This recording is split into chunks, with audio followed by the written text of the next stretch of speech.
ان کو چینلائز کرنے کے لیے بالکل ہم نے ماضی میں بھی نواز شریف صاحب نے میاں نواز شریف صاحب نے ٹرانسجنڈر ہوں، ہندو کمیونٹی ہو، منورٹیز ہوں، انہوں نے ہمیشہ ان کے لیے بہت آگے بڑھ کے بطور ایک عظیم پاکستانی لیڈر کے انہوں نے ہمیشہ ان کے لیے اپرچونٹیز مہیا کی.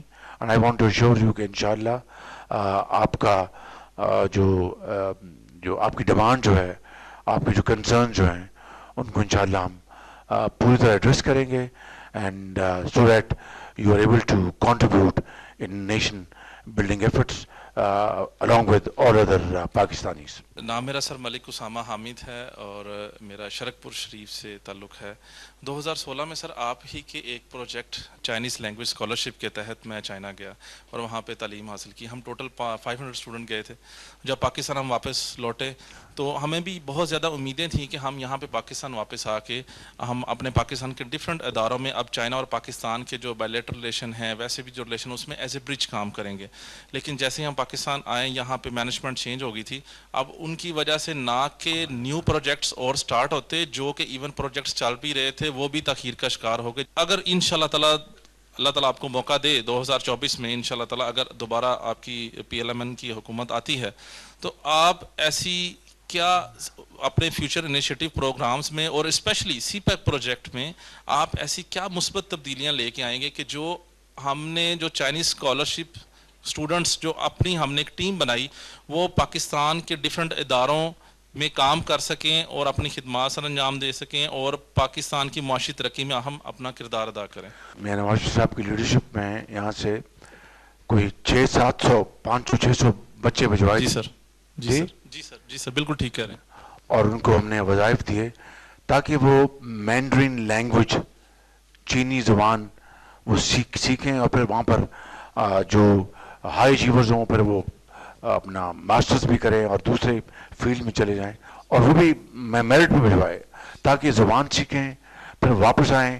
سی پیک میں وہ انٹرپریٹرز بن جائیں، ترجمان بنیں اور اس طرح یہ قافلہ بڑھتا جائے گا. یہ تھا مقصد اور اس کے لیے میں سمجھتا ہوں کہ یہ بہت ایک اچھا انیشیٹو تھا. اب جو سی پیک کا جو اگلا فیز ہے وہ یہی ہے کہ جوائنٹ کولیبریشن چینی پروونسز اور پاکستان کے پروونسز کے درمیان کراچی میں انڈسٹریل زون بنے، لاہور میں انڈسٹریل زون بنے، پشاور میں بنے، کوئٹہ میں بنے، فیصل آباد میں بنے اور ان انڈسٹریل زون میں جوائنٹ انویسٹمنٹس ہوں، جوائنٹ وینچرز ہوں، Chinese investment, Chinese technology, Pakistani investment اور وہ پھر اپنا وہاں پر پروڈکشن ہو اور وہ ہم ایکسپورٹ کریں ہائی کوالٹی. تو اسی طرح قوموں نے ترقی کا سفر طے کیا اور پاکستان چین کے ساتھ مل کر یہ طے کر سکتا ہے.